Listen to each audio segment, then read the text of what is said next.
A partir de agora, vamos falar sobre o outro tipo de ventilador, ou fan, que os aparelhos inverter possuem.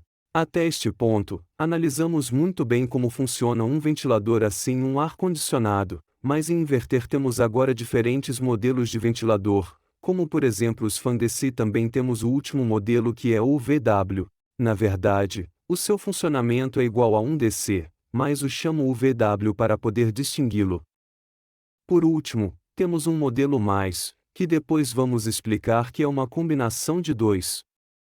Então, vamos passar agora à parte do ventilador DC.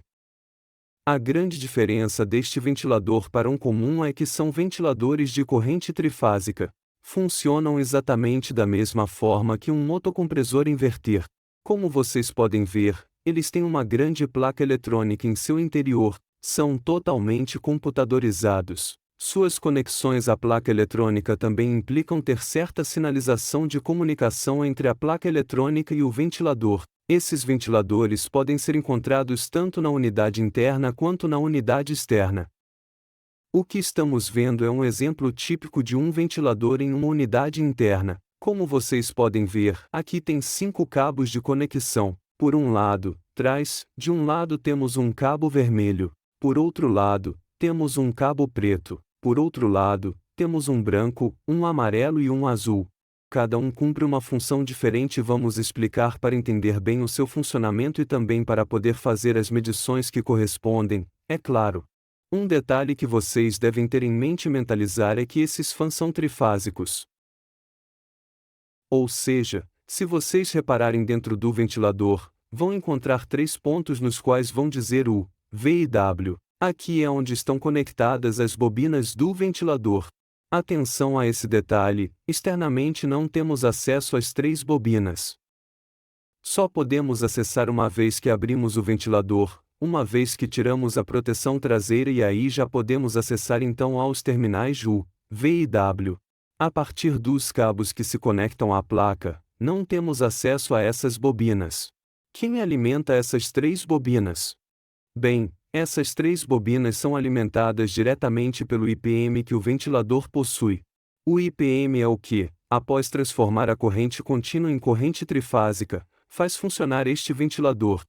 Como vocês já sabem, quando falamos de compressores inverter, o funcionamento é exatamente o mesmo. É um IPM com 6 IGBT ou chaves de passagem que são alimentados com 15 volts e que fazem girar o ventilador na velocidade que quiser. Claro, sempre vai receber um aviso da placa para saber a que velocidade tem que girar. Vamos a isso.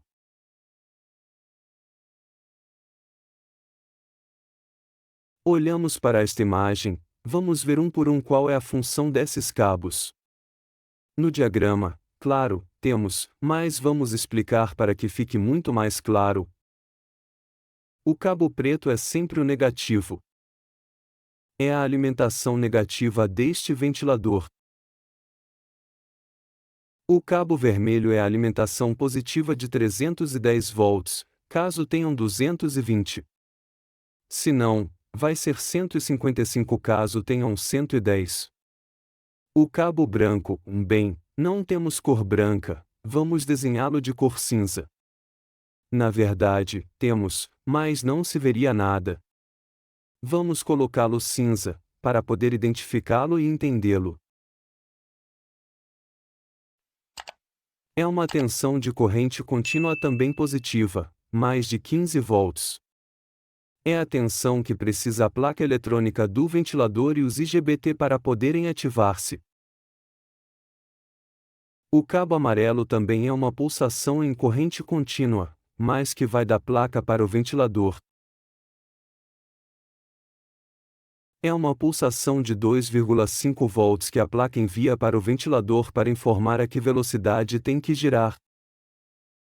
E, por último, o cabo azul também é uma pulsação em corrente contínua, mas ao contrário, do ventilador para a placa. Mas esta pulsação oscila entre os 14 e 17 volts. Então, para entender de novo, alimentação do ventilador, o cabo vermelho envia toda a tensão de corrente contínua necessária para fazer o ventilador funcionar diretamente, 310 V, 255V ou 180V, dependendo da sua tensão. Isso sai diretamente do capacitor de filtro da placa. O preto é o negativo, que é compartilhado para todos os positivos. O branco é uma alimentação que a placa eletrônica fornece ao ventilador de 15V que sai após a fonte comutada. Com essa tensão de 15V, é possível alimentar a placa do ventilador e também os IGBTs para poder ativá-los e criar a corrente trifásica para que o ventilador gire. O amarelo é a comunicação da placa para o ventilador, através de 2,5V em média. E o azul, ao contrário, do ventilador para a placa, está informando uma espécie de efeito Hall para informar a qual velocidade está girando. Isso oscila entre 14 e 17V. Entendendo todos esses parâmetros, é como nós vamos estar fazendo os testes correspondentes. Claro, como sempre, a primeira prova que vamos a fazer vai ser sem voltagem. A primeira prova vai ser medindo a resistência que há entre diferentes pontos e isso é o que vamos a passar a ensinar agora. Vamos a ir a outra imagem. Muito bem, acá a temos.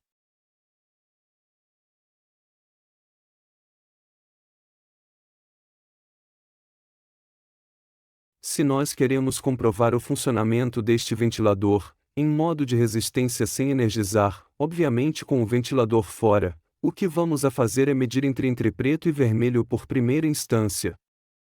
A resistência que nos tem que dar é de aproximadamente 20 megalios.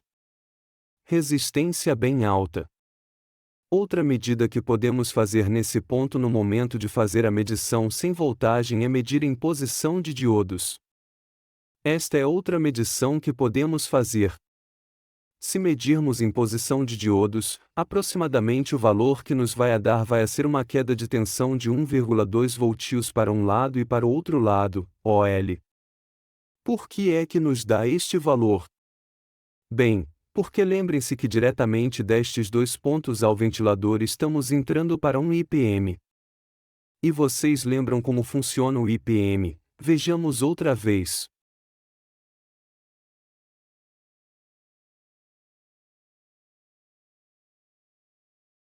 Sabem que o IPM tinha no lado de entrada, que falamos de um positivo e um negativo, fingem-se que sempre nos encontramos com um diodo e outro diodo, um diodo e outro diodo e um diodo e outro diodo.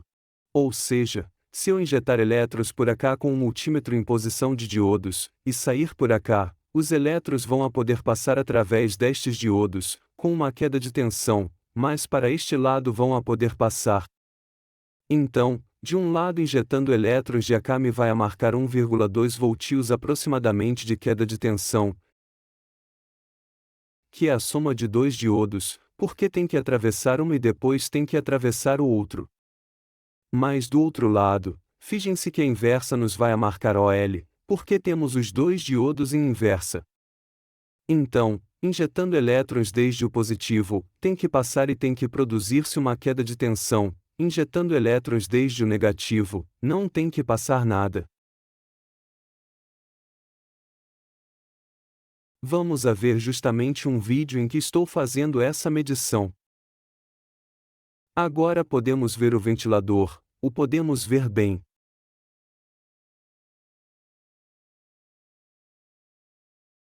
Este modelo é da LG. E podemos ver sua etiqueta em que nos diz claramente o que estávamos vendo há pouco.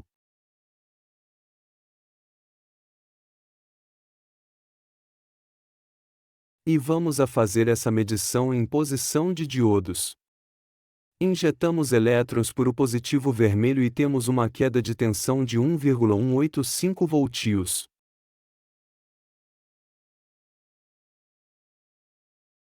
Com o preto do multímetro injetamos elétrons e os injetamos por o vermelho do ventilador que é o positivo, mas se inverto os cabos, o que sucede? Tenho que ter OL, e está perfeitamente. O IPM está em bom estado, pelo menos medindo-se desde fora. Então, essa é outra medição que posso fazer nestes ventiladores, em posição de diodos e em posição de resistência, pelo menos entre o vermelho e o preto. Muito bem, Agora, para poder medir os seguintes pontos, por exemplo, preto e branco, nesse ponto, para que vocês tenham uma referência, a resistência vai a ser aproximadamente de 40 kΩ. Sempre tomamos o preto como referência, preto a branco. E agora nos vamos a ir de preto a amarelo. E neste ponto a resistência vai a ser alta também, 200 kΩ.